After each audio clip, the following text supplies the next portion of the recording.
Thank you very much, everybody, for coming and sticking through.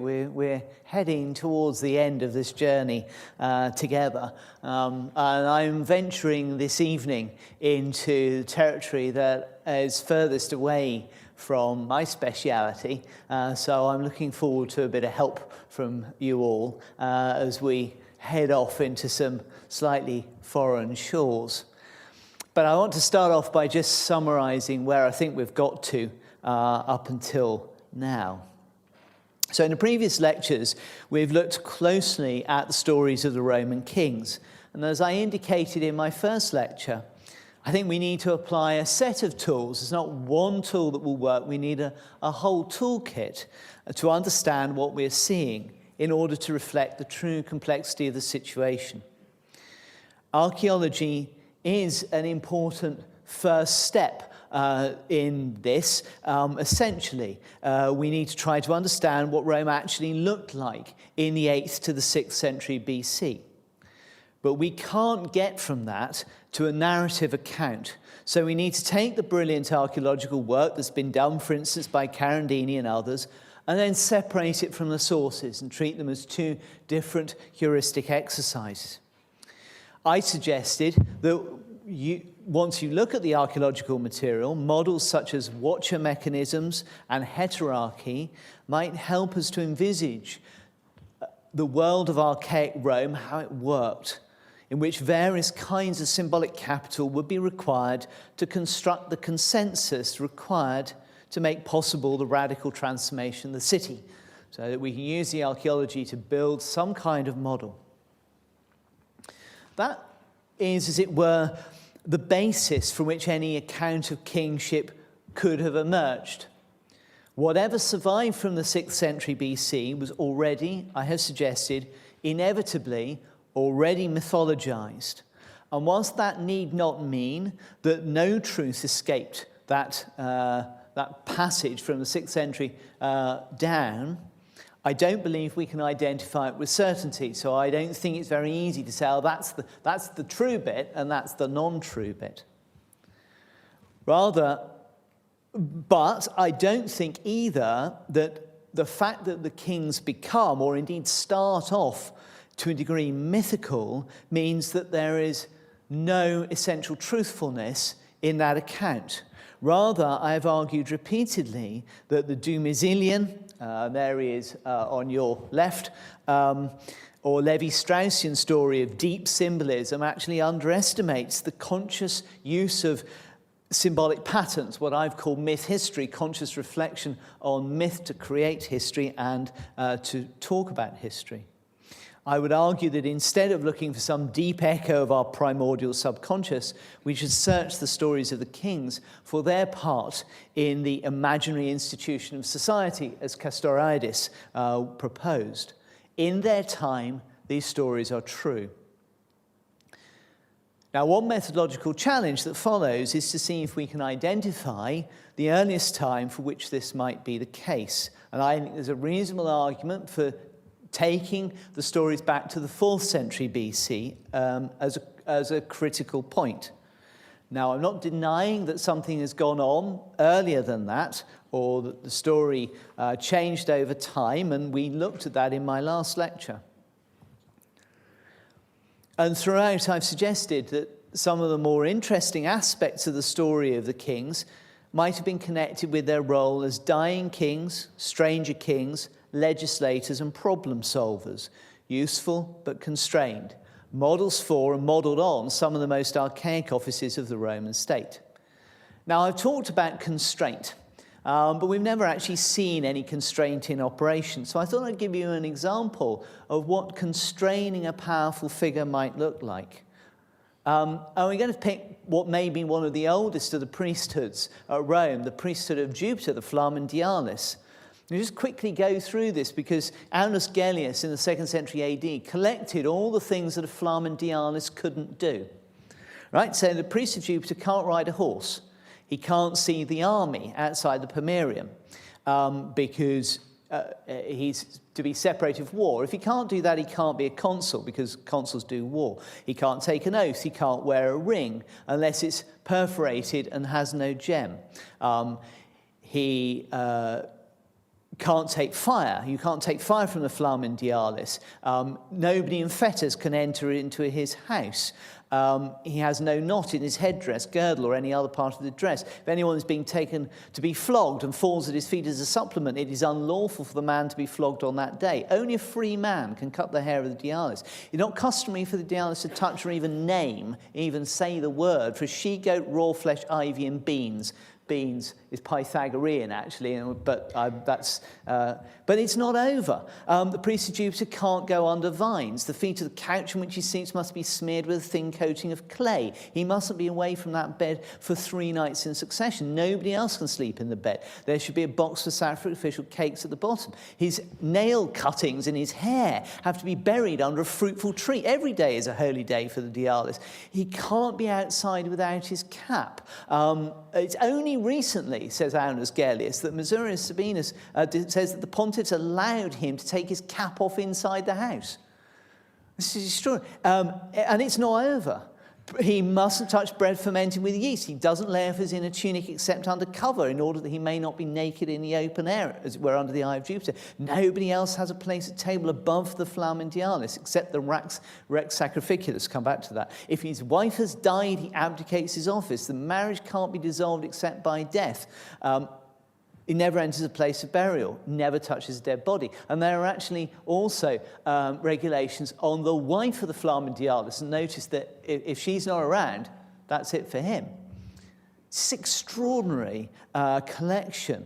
This is the perfect image of the counterbalance of privilege with constraint, which is at the heart of the work of David Graeber and Marshall Sahlins when they talk about dying kings being constrained kings. Now, is there any evidence that a king, a rex, was so constrained?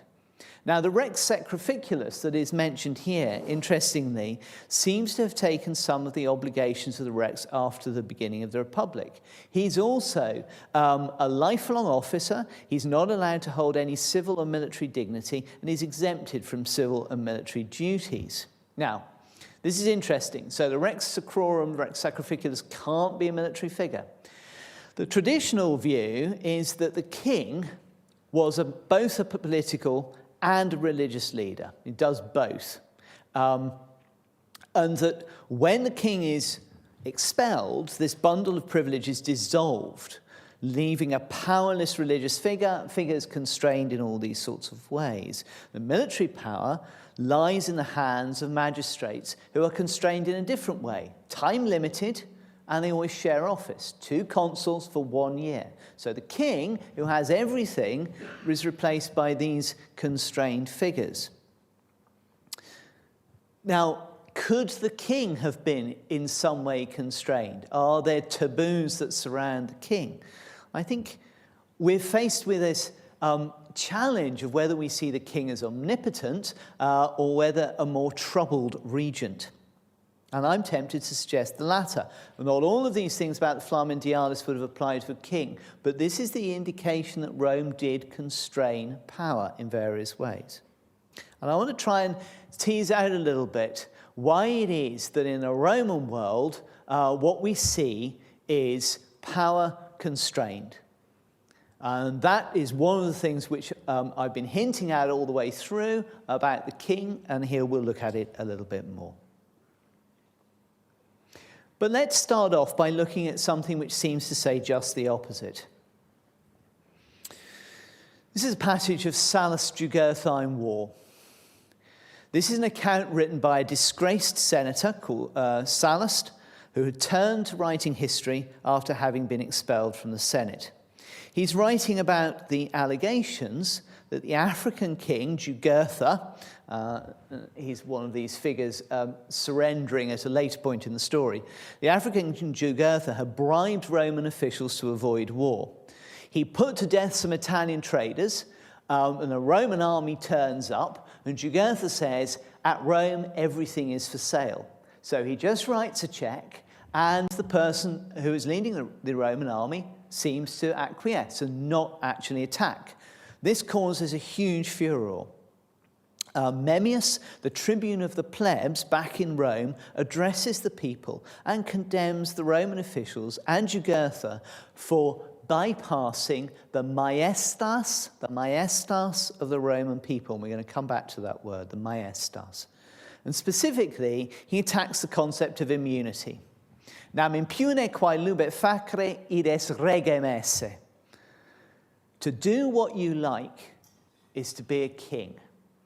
To act without impunity is regem esse, to be a king. To be supreme and unaccountable, in other words, and specifically unaccountable to the people.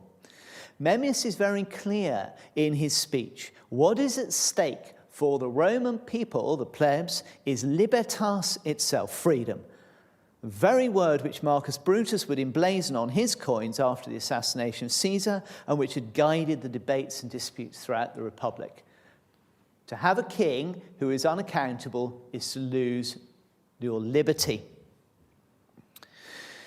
Now, insofar as Sallust can be taken as representative of a particular standpoint, it is that liberty resides in a strong principle of popular power. The history of this concept, that liberty is a matter for the people, is obscure, but there are a couple of key moments. 133 BC. 133 BC, the reforming tribune Tiberius Gracchus, sometimes thought to be represented in this statue, had a fellow tribune of the plebs, of the people, removed from office because he was not doing the will of the people. Now, traditionally, when you were elected, you were effectively free to act as you wished. But Tiberius Gracchus, trying to push through reforms, his fellow tribune blocks him, and Gracchus goes to the people, puts it to the people, do you want this man or not? And the people vote to depose the tribune. Never happened before. Why? He was not reflecting the will of the people. Tiberius Gracchus says, is it not then a monstrous thing that a tribune should have power to hale a consul to prison, while the people cannot deprive a tribune of his power when he employs it against the very ones who bestowed it? For consul and tribune alike are elected by the people. A tribune, as a representative of the people, can do anything, pretty much, except, according to Tiberius Gracchus, go against the people who gave him that power. This is an extraordinary moment in the Republic. It enunciates the view that an officer was responsible to the people who elected him for his actions and decisions. Another moment happens a generation later. Saturninus. There he is there, a coin representing Saturn is named, Saturninus Saturn. It's in the depths of a particularly bitter internal conflict, and the tribune Saturninus establishes a court to try cases of a particular kind. You know, at Rome, what you do when you create a court, you create a crime and a court. So it's not that you've got one court that does everything. When you create a crime, you create a court to deal with it. And the specific charge which this court will deal with is where the maestas populi Romani has been undermined. Maestas populi Romani, there's that word again. Previously, maestas seems to have been used only in the context of foreign affairs. For the first time, Saturninus makes it a matter for internal domestic issues and connects it with a populi Romani, maestas populi Romani. So what does it mean? Now, maestas obviously becomes our word majesty, right? It's in maestas, majesty. But its semantic field is slightly different. It clearly involves size and superiority, maius, bigger. It's a crime to diminish it. You cannot make less that which is bigger. Seems to be what's going on. It means in part, through its connection with foreign affairs, the physical size and financial heft of the Roman Empire. It's about how big the Roman Empire is, and the Roman Empire must never be less. But it comes to stand also, in Saturninus' account, for the privileges of the people. The people must never lose their privilege. Their privilege, which includes, as Tiberius Gracchus pointed out, the instruction to magistrates. So to lose maestas, as we then see with Memmius around about the same time, talking about what's happened when a consul has been sent to do battle with an enemy of the Roman people, fails to do so, as a consequence of which the rights and property of the Roman people is lessened, and also the instructions of the Roman people have been ignored. That is to reduce the maestas of the Populi Romani, and Memmius says that is when you lose your liberty, your freedom goes. And liberty, essentially, is freedom from an unaccountable master. Freedom from an unaccountable master. A man who can act with impunity is a king. If you have a king over you, you have no liberty.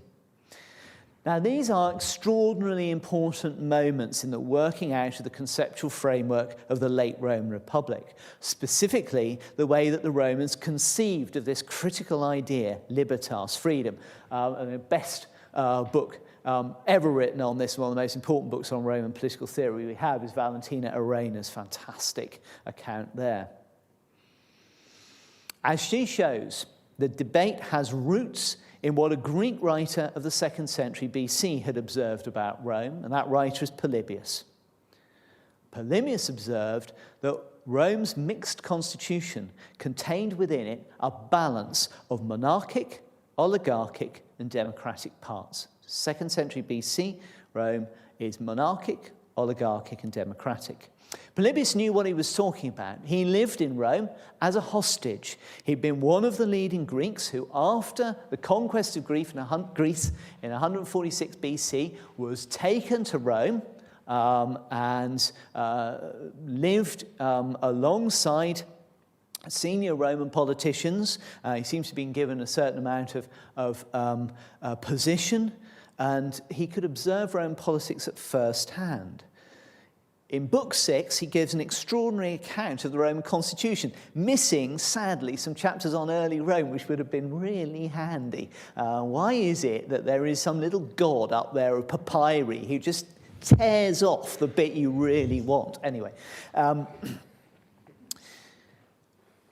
this Book 6 becomes one of the most significant political texts to have survived from antiquity. Amongst other things, it's fundamental to Montesquieu, L'Esprit des Lois, which is fundamental to the founding fathers of the American Constitution. What was Polybius getting at? Now, Polybius starts, and somebody asked me about this last week, Polybius starts from a theory of the cycle of the constitutions. He starts off with the idea that single forms decay and give way to their debased form. So kings become tyrants, aristocracies become corrupt oligarchies, democracies turn into mob rule. But Polybius, whose main focus, as he says at the beginning, he says, what I'm here to do is to explain to you how it is that in the course of about 70 years, Rome became master of the entire inhabited world, everywhere. 70 years. How did it happen? And it includes, of course, his own world being destroyed or defeated, put under the Roman subjugation. How did it happen? In just 70 years, from late 3rd century BC to the middle of the 2nd. What he wants to show is why Rome was able to do that. And he saw at Rome not something more complex, not a single form or a cycle, but all three at the same time. Consuls were effectively monarchs. They had the full power of a monarch to lead an army in war. The Senate, which comprises serving and former magistrates, were the aristocrats. But office was granted by the people in elections. So people elect you, you become a consul or a magistrate, and as a magistrate you enter the Senate. Circle. Ultimately, power comes from the people. As long as this system of checks and balances, go back to American Constitution, as long as the system of checks and balances was maintained, with remedy against corruption, limitation of office, and a concerted will to power over others through war, which provided the economic wherewithal to sustain the system, Rome, according to Polybius, offered a model of invincible stability. It's one of the things that made Polybius so nervous. It was one thing to be beaten, and okay, you go to the World Cup, you get knocked out, but you've got another chance, right? 4 years later, or whatever, you don't play football in this country, which is highly commendable. You go to a different kind of World Cup. But Rome, says Polybius, there's no crack in the system.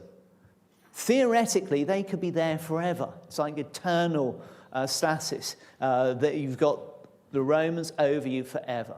There's only one moment where he just inserts a little tiny little phrase where he says, but fortune can make things change. It's like this kind of little glimmer of hope against, the dark empire.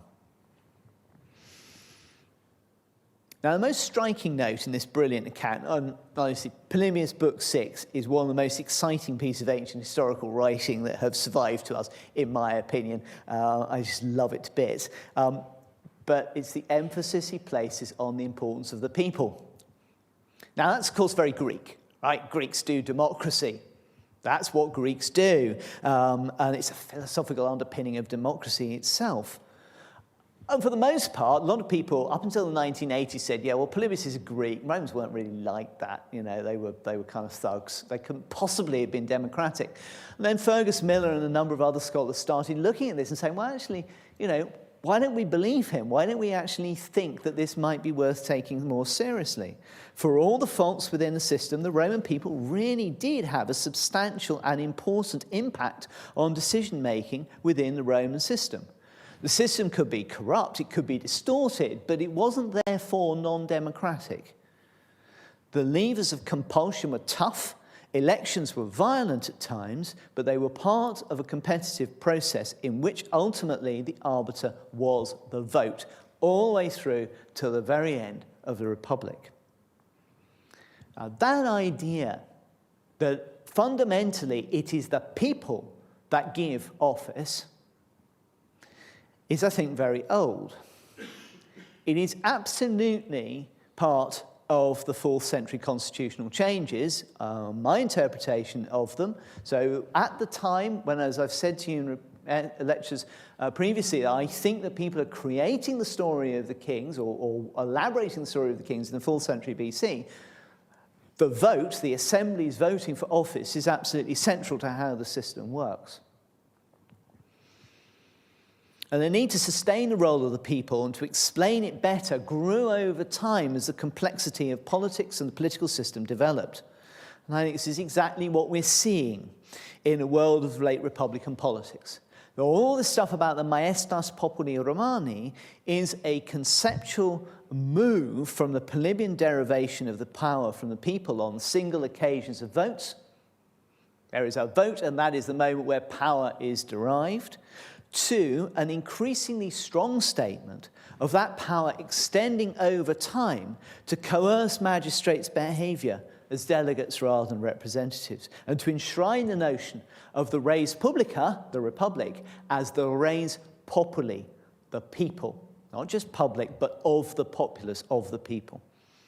The republic, in other words, is not only a communal activity, it is an economic and symbolic asset of the people, which must never be diminished.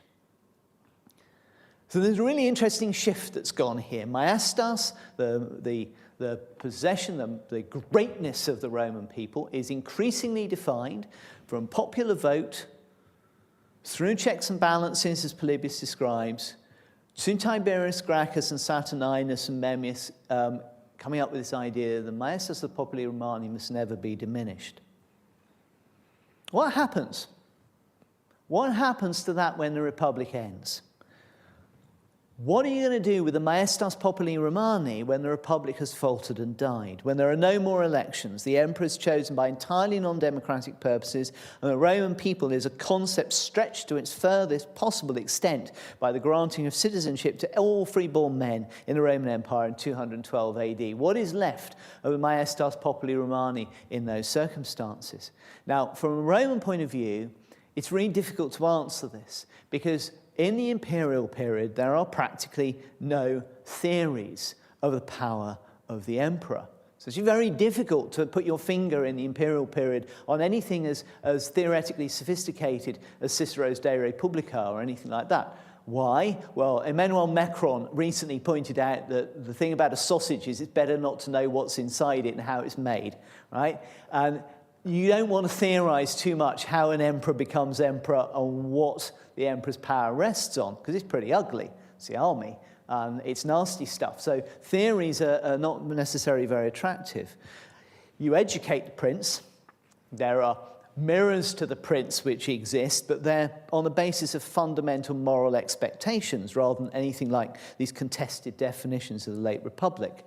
But it is obvious and clear from Tacitus in particular that the concept of maestas is shifted very quickly from a populi Romani, or populus Romanus, to the person of the emperor, to the person of the emperor himself. Already, Tiberius, Augustus' successor, emperor number 2, used the law of maestas, which Saturninus had created, to persecute his foes by saying that they were threatening his person, his maestas. Not the maestas populi Romani, but the maestas of Tiberius Caesar. My guess is that one of the things that's going on is that this is a development out of a very remarkable but little spoken of constitutional trick that Augustus has in his own reign, where he takes the idea of tribunician sacrosanctity. So a tribune is sacrosanct. You can't touch a tribune of the people. You're not allowed to touch him. And that is very important because the tribune of the plebs has one really important power. If I am about to be punished, the consul has a right of life and death over me. That's why he's got the Fasti. That's why he's got a bundle of rods and an axe. The consul doesn't like me. He can beat me and he can decapitate me. The tribune can put his body between me and a consul, and nobody can touch the tribune. And that is the fundamental veto. You know, I protect this man by my body, and my body is sacrosanct, right? Augustus, now, tribunes of the plebs have to be plebeians, and they have to be elected. Augustus is a patrician, and he has the Senate give him tribunician sacrosanctity. The other thing that on the whole the tribune is, because he's elected, etc., is he's a he. Livia gets sacrosanctity, his wife. This is extraordinary. And from that idea that the emperor and his wife may not be touched, very early it's always Caesar is in the back of his mind, very early sacrosanctity for a patrician and his wife, I think comes majesty, the maestas of Tiberius. But that's another topic, and one of these days I'm going to write an article on that, so watch this space. Be that as it may, the association of what had briefly been a quality of the res publica, the populus Romanus, which instantiated the privileges and freedoms of the people, became a quality of the emperor, akin to divinity, a mechanism of proactively asserting inviolability, and a way of connecting the emperor and therefore the whole system of imperial government that inhered in the emperor to the state of the empire as a whole. The maestas of the res publica becomes the maestas of the princeps, of the emperor himself. And this was very easily Christianized. Maestas, best Greek translation, possibly theotes, very difficult to translate, but godliness seems to work, interestingly. And by the late empire, not only is maestas a quality of the emperor, it also becomes a regular quality of God. So that Vegetius, a late Roman author, tells us that the levies of a legion swore, so this is in Christian Rome, levies of a legion swore by God, Christ, the Holy Ghost, and the maestas of the emperor. It's all the same thing, swirling around.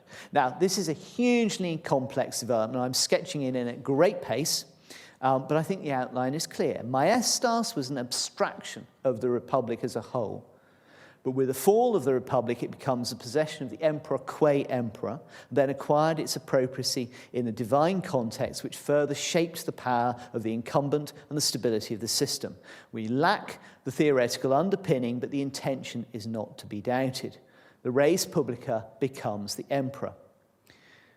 Importantly, as Dean Hammer has argued, if you want to find anything that looks like sovereignty in the ancient world, it's maestas. In its republican form, popular, and in its imperial form, sovereign.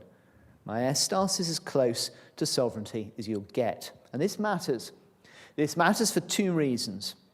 And by the way, Dean Hammer, brilliant scholar in America. This matters for two reasons. It helps us redraw the history of the emergence of the concept of sovereignty in the early modern period, and it's the basis for the actual and theoretical power of the medieval king. So medieval inheritances. If there's a medieval historian in the room, I am going to do this so fast you'll be appalled.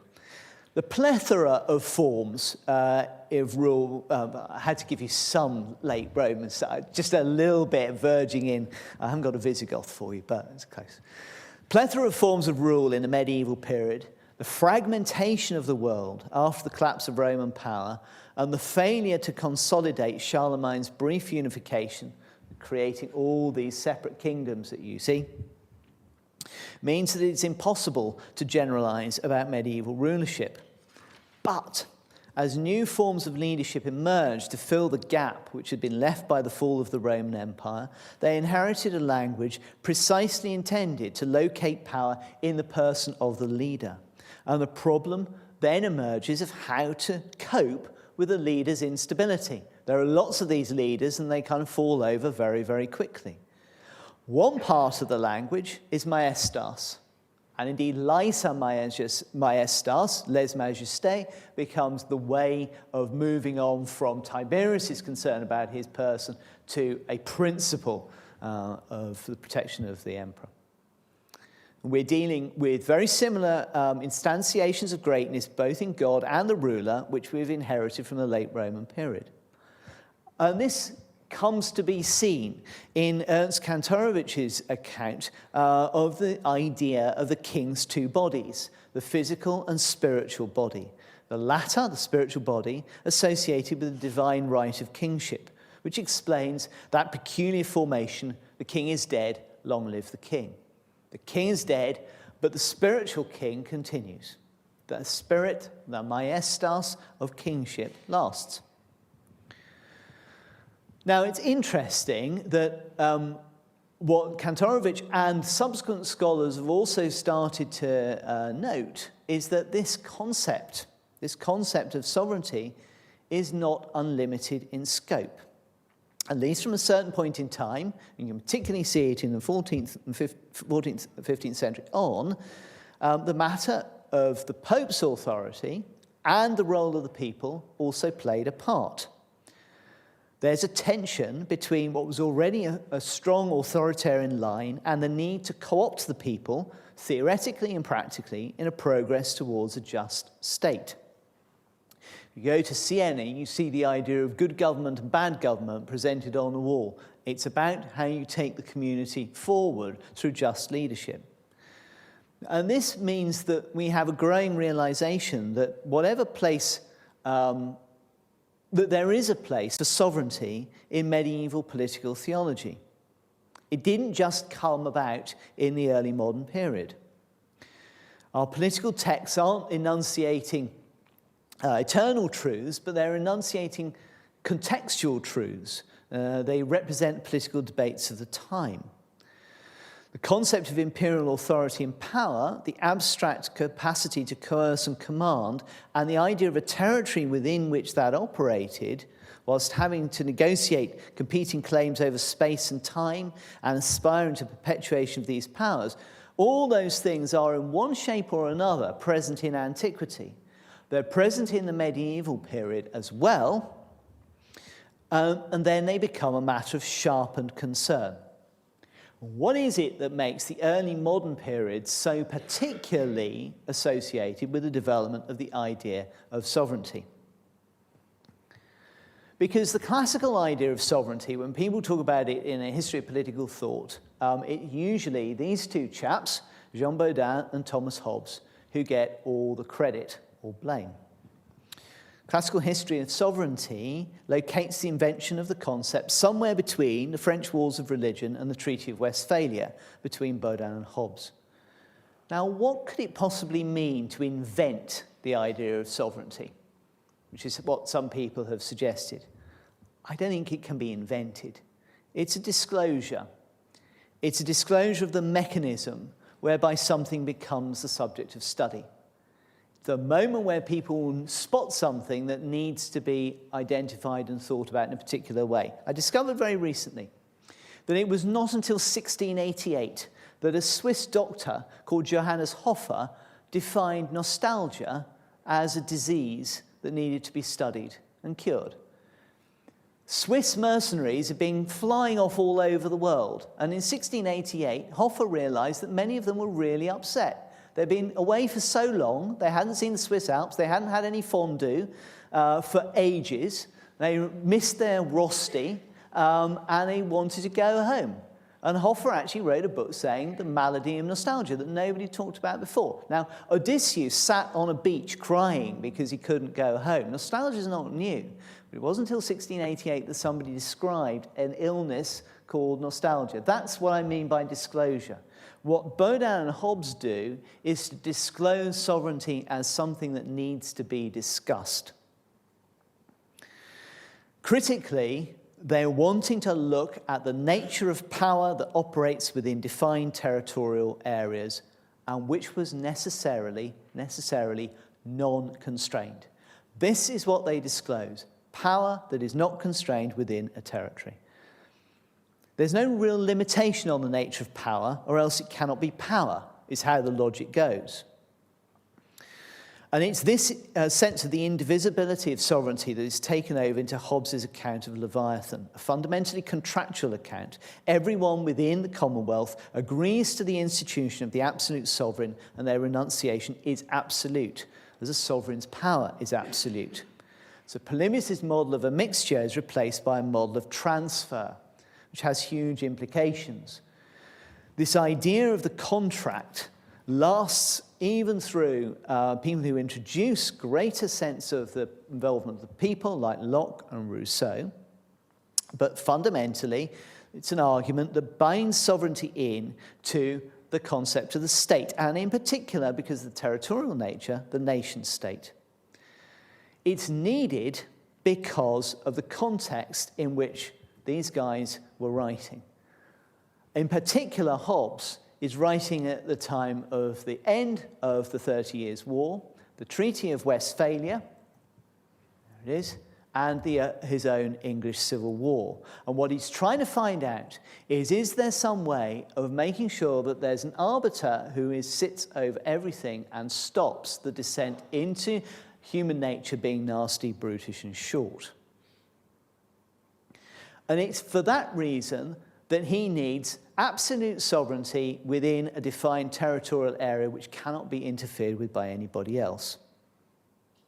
This is a quasi-theological story, in a sense, about the idea of transforming the previous systems, city leagues and city-states, not creating the state, but giving the state a position of hegemony within discourse over time and harnessing it to the notion of nation. Now, the argument that I'm suggesting that state and nation-state are in a sense myth-historical doesn't mean they're not untrue, doesn't mean that they're untrue. What I've said all the way through is that we need to acknowledge they're true in their own context.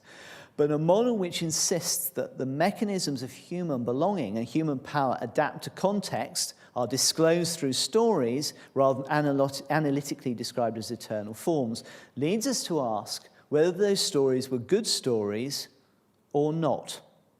Is the story of the nation-state territorially bounded with complete indivisible sovereignty a good story now or not? Now, on the whole, that story the nation-state with indivisible sovereignty within a bounded territory has been found to be really useful. It's absolutely fundamental for almost everything that happens in international relations theory. Core understanding of international relations theory is that the world is a system, and it's held since the Peace of Westphalia here, which brought an end to the 30 Years' War and set in place the principle of cuius regio eius religio. Wherever you are, that's where the religion is. You can't be forced to have somebody else's religion. Now, that only applied to some parts of the world. If you're in North America or Africa or Australasia, your territorial sovereignty was not necessarily of much interest to anybody. But international relations theory is derived much more from that, and in that sense, you're not dealing with states, and therefore Captain Cook can take over what Tony Abbott once described as the uninhabited parts of Australia. Okay. Now, what does international relations try to do? Most important theory in international relations is realism, which is led by Hans Morgenthau. And if you're a realist, you will on the whole believe that states are the central actors in international politics, not individuals, states. The international political system is anarchic because there's no supranational authority.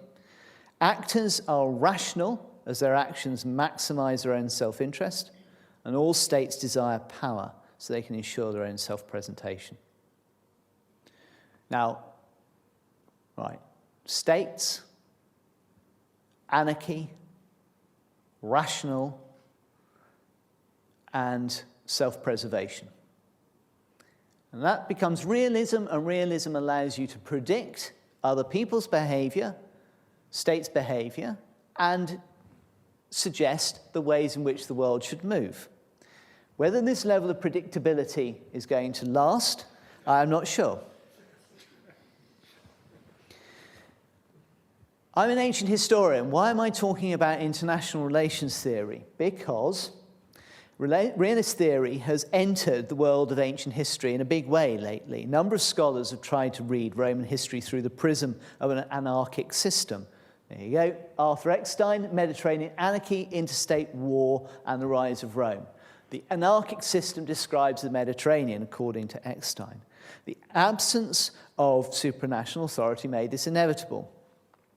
But Roman intervention, it is argued, is simply proportionate and equivalent to other people's engagement. It's cautious, not intemperately aggressive. I am on record as saying I don't believe this. And I think that there are two problems. One is I think it misstates Roman aggression. The other is that what it does is to take realist theory, which is a myth history of the post-Second World War, Morgenthau writing after the First World War, after the Second World War, desperately trying to find a system that would provide a rational explanation for how the world should work. It's talking about rational states, etc., taking that and throwing it back at the 2nd century BC seems to me to be problematic. It imports a modern view of statehood into antiquity. I've suggested that there are elements of sovereignty in the state at an earlier stage and that these don't spring into life at the Treaty of Westphalia. But I've also suggested these concepts are context-driven. They relate, they're stories that relate to their own context. So taking a mid-20th century argument, throwing it backwards isn't going to work. It's also a problem, it seems to me, because it enshrines the idea that the only way the world can work is through a prism of rational states maximizing self-advantage in an anarchic world. And I'm not sure we need to believe that. It's certainly true that we need to be very thoughtful about the development of the concepts of supervening legislation which run against anarchic self-interest. Samuel Moyn, in a very famous, very important book, The Last Utopia, has argued strongly against the idea that human rights go all the way back to antiquity. It's an essentially modern discourse. But one of the key strands was the argument against genocide, the legislation against genocide, the history of which has been brilliantly outlined by Philippe Sands in a prize-winning book, East-West Street, which if you haven't read, you really should. It's quite extraordinary. It's a product of a specific debate between specific jurists who actually all come from the town of Lvov in Central Europe in the first half of the 20th century, culminating in the Nuremberg trials. Another that arises from both of these arguments is the principle of intervention in other states, which is effectively a contravention of the idea of territorial sovereignty. Right to protect, for instance, when we can go in to a country because we think it is doing something that is wrong. Now, this is interesting because these modern concepts emerge as their own stories from our late 20th century context. They are countervailing stories to the story of the state, but we can't throw them backwards into time. We can't take either interstate anarchy or the history of human rights and throw them backwards. We've got to come up with a different way of reading history, which starts in the past and moves forward, and is a little bit more time sensitive. And this comes us back to sovereignty. And I think it brings us back to sovereignty in a really important way. So what it suggests to me is that there is some notion that looks like sovereignty long before the Treaty of Westphalia, that what the Treaty of Westphalia does is to invent something about sovereignty that works in the middle of the 17th century, or 16th century if you're in Baudin, but is not necessarily fit for purpose now. And we've got to think about what we're going to do now, in our own time. What are the stories we tell now? Territories and sovereignty look increasingly fragile concepts when faced with 21st century challenges. Finance is global. Its contagions are hard to control. It's an extraordinary graph. That's world global product. Every single economy, advanced or developing, dropped in 2008. Every single economy. There is no economy that was protected in 2008. So for that matter, financial disaster is contagious. Financial contagions are hard to control. So for that matter are contagions themselves, such as global diseases, which annually threaten. Movement of people is relatively easy, which statistics show is largely positive, but illegal migration and forced movement provoke strong feelings of obligation and rejection. Global climate change, every single measure that there is shows temperature rising dramatically at the moment, will increase these pressures. And we know more about all of this, of course, because information now moves instantly and internationally, some of it aiding a rising cross-cultural understanding and empowerment, but a lot of it highly suspect, some of it appalling, and some of it a threat to privacy. The story of nation-states and territorial sovereignty was a story invented in part to resolve a near-global conflict, the 30 Years' War, global for the understanding of the Europeans at the time, and a hugely divisive civil war in Britain. It reflected, to an extent, the division of the world as understood by Europeans after the Reformation, and it's had a pretty good run. But I venture to suggest that it's a story which is patently unfit to guide us in the globalized 21st century. So having got there, is there anything that our archaic Roman kings can do to help? Well, I think let's start off by returning to that idea of maestas. Maestas is a concept which is sitting there as some kind of definition of the property of the people. It can very easily be turned into an argument for hierarchy. You see it here, Ovid, beginning of Fasti 5, turning the maestas of the Populi Romani into the maestas of hierarchy, majesty born from honor, i.e. rank and reverence, She's born, she sits with modesty and fear, the gods model their expression on hers. Respect for honour entered everyone's mind, the worthy had their reward, none thought of self. Anybody who thinks that Ovid is a permanently oppositional figure, he could be a bit of a suck-up at this point in time. This is Book 5, May. He says, Romulus and Numa worshipped majesty because they're kings too, like Augustus. But there's another story, much earlier than this. 2nd century BC, Maestas is described by an author called Piso as the wife of Vulcan. Vulcan is the god whose shrine is in the Comitium, which is where the assembly meets. At one stage, the story is not majesty, the enshrinement of hierarchy, but majesty, the possession of the people. Maestas, the possession of the people. Now, it seems to me that what we're looking at here is a discourse which probably existed before the word maestas ever came along, and it's about the frame within which the privileges of the Roman people can be discussed. It's essentially political, and it's best enshrined in the idea of senatus populusque Romanus.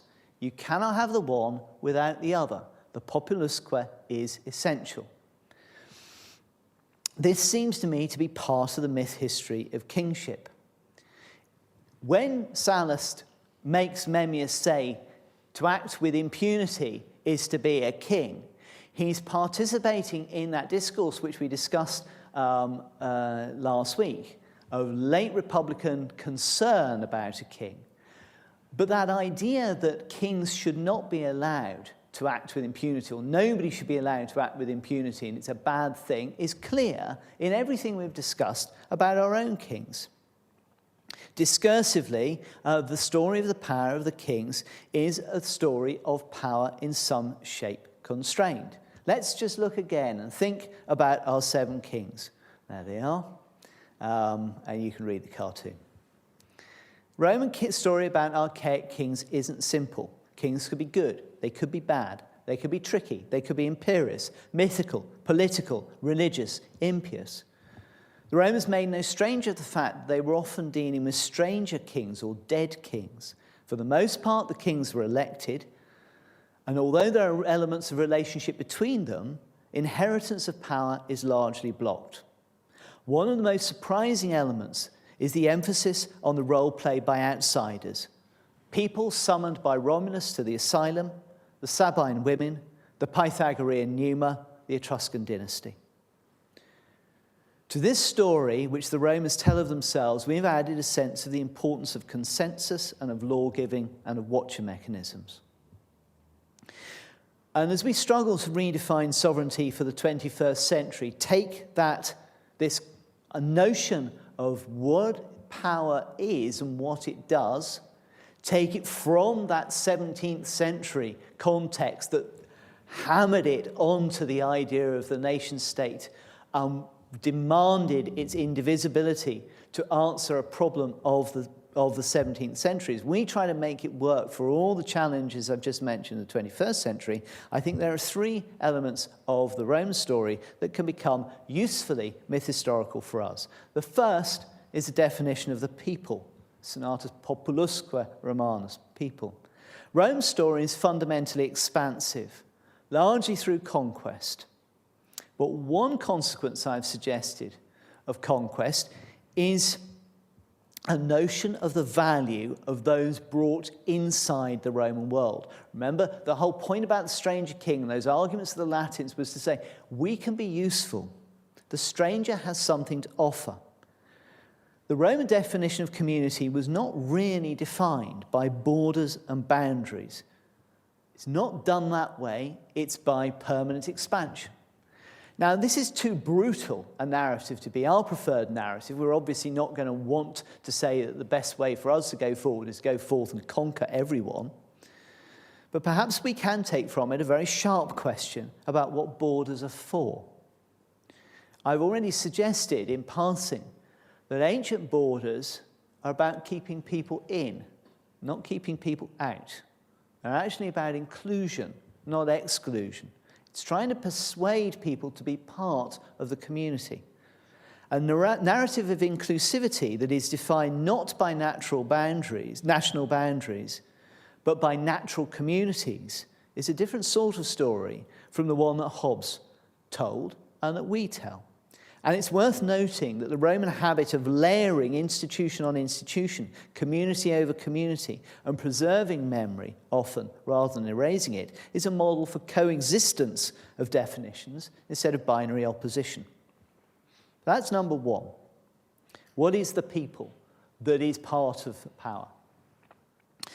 Another way in which the Roman story may be instructive for us is through the clear negation of the idea of indivisible sovereignty. If there is any moment at which sovereignty becomes indivisible in the Roman world, and I suspect it probably really isn't, but it's at the moment when the Roman emperor takes the maestas, the populi Romani, and attributes it to himself. But that's not the story of the Roman king. The king that we have talked about is limited, controlled, exalted to be beyond utility or faced with death. His power rests on negotiation. It emerges from a heterarchic world, and at least on my reading of what happened was probably more contingent. The potential powerless of kings is really interesting. Romulus dies. Numa doesn't want to be king. Tullus Hostilius fails to know how to be king and kills himself with a thunderbolt. Ancus Marcius needs Acca Larentia. Tarquinius Priscus needs Tanaquil. Servius Tullius wants to stop being king and is killed. Tarquinius Priscus is expelled. These are kings who are in no sense solely defined by their dominance. They're actually defined by their sharing, their negotiation of power, or their loss of it. And let's look at just two of the stories of the reign of Tarquinius Priscus, just reminders. The Augur Attus Naevius, proving the supremacy of the auspices over secular power by cutting a whetstone with a razor. Fates are more important than you. And the Sibyl, who forces Tarquin to recognize his need for her wisdom. You remember the story. I have 12 books. It'll cost you 100 quid. Not interested. Burns 6 books. I've got 6 books. It'll cost you 200 quid. Still not interested. Burns 3. I've got 3 books. It'll now cost you 1,000 quid. Hang on a minute. I'll deal. So it's a point that the Sibyl's wisdom is needed by the king. This powerlessness, in a sense, or this limitation on power, is implicated in its converse, an agreement, more or less willing to follow. Now, a contractual model, from Hobbes to Locke, makes this transfer of obedience absolute, and then has to wrestle with the occasion on which it may be withdrawn. But the Roman model of maestas, is a discourse about power, a conversation about the stakeholders, between the stakeholders in power. Now, there's several ways in which this can be a story for our own time. I've said repeatedly that the notion that sovereignty can't be shared is a Hobbesian one, and it emerged from the specific horror of civil war, the British Civil War, the English Civil War. As the European story, at least after World War II, might be that sovereignty cannot be allowed to be sovereign. The crime of genocide, which Philippe Sand discussed in East West Street, the invention of human rights and interventionist politics, with all their challenges, the determined ambition to create a larger rule-based world in which sovereignty was consciously tamed, is the other story, emergent from the confluence of a new definition of community. Now, there are many things that you can do with this, and we can discuss it afterwards if you like. Sovereign right, but also the fundamental duty to divest oneself of authority in favour of wider definitions. A bundle of rights can be shared. I'll keep some, but give some away. A power to choose, a frame of discourse in which to decide which duties are most important. But if we go right back to Talcott Parsons, who I talked about, I think, in Lecture 2, and his comparison of power with exchange, one possibility is to insist strongly that sovereignty is not a zero-sum game, as it is too often presented. The idea that either I have it or you have it is the story of the Roman emperor, and it's a story of Leviathan, but it is not necessarily, I suggest, the story of the Roman king, as we have constructed the office, where power flows, accumulates, is used, and reused. We are in the true world of the gift, and I mentioned Marcel Mauss very often, reciprocity in the gift, which is not a finite world of rational economic exchange, but an infinite world of negotiated reciprocity which creates and sustains community. Power is a gift between people from which both might gain. That's a messier world, but it's one in which the emphasis is on agreeing solutions rather than following orders. When the Tarquins turn kingship into something more like that, a single power that gives orders, they're on their way out to expulsion. That's the moment, going back to this famous frieze from Piaget, when the absolute converges on the monstrous. So three accounts, three myth-historical supports. One, the notion of the people, how big it can be. One, the notion that sovereignty does not have to be indivisible. And three, let's go back to Plutarch on King Numa.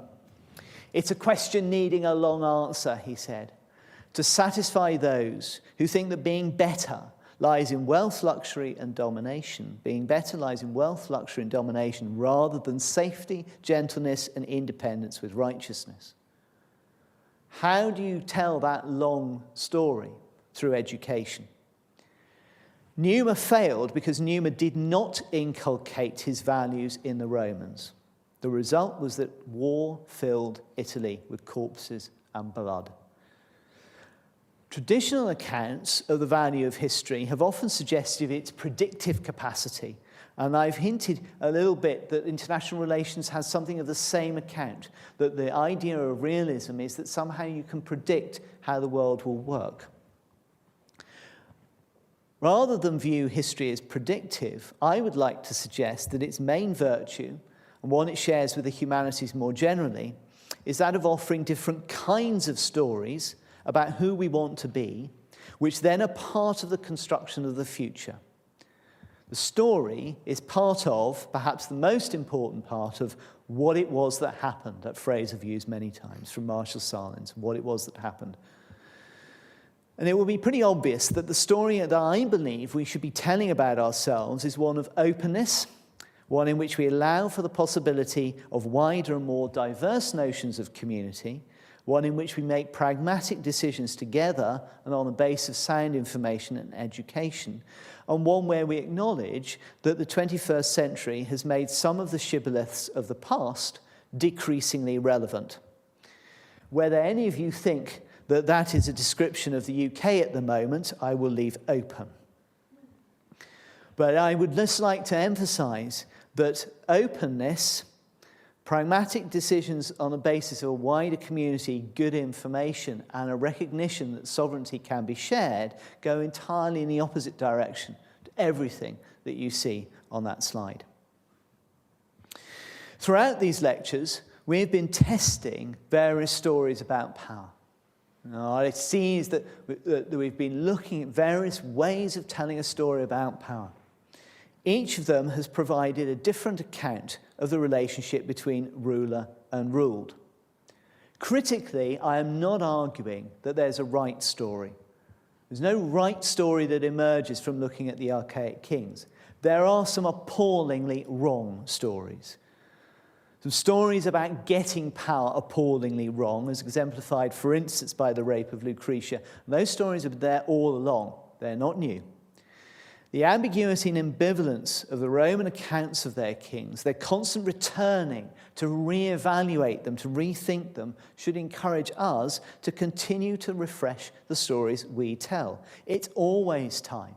It's always time for us to try a different story or tell an old story better.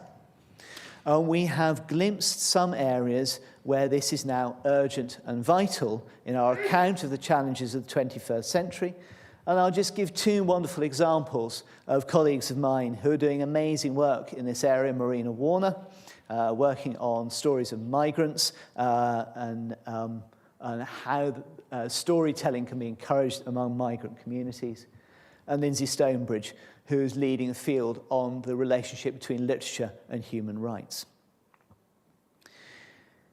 This business of retelling stories, telling old stories better and finding new stories to tell that give us new ways of understanding how power should best operate in our world is an absolutely central task of the humanities, but the humanities are absolutely central to that task.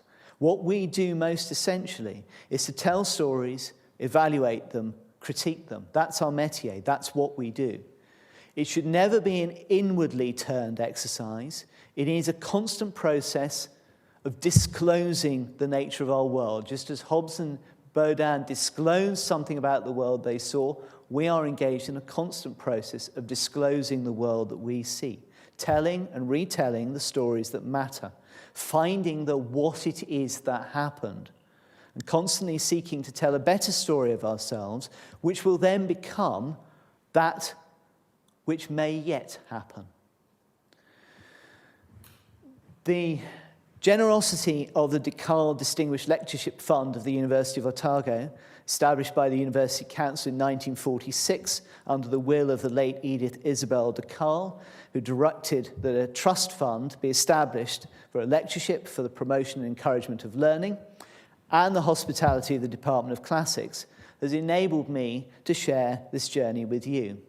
I cannot imagine a better place in which to try to find new stories, new ways of telling old stories to answer these challenging problems than in a country that is so open to the future and a university so committed to excellent teaching and research.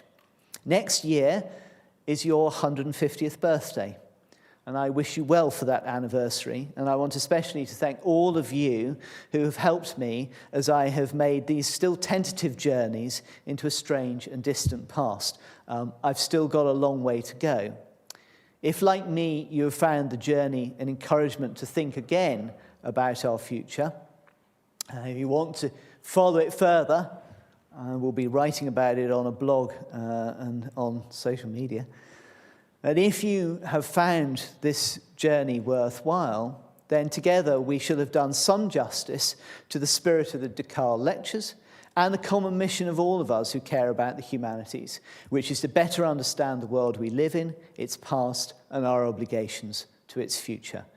Sapere aude, as you say, kia ora koutou. Thank you very much indeed.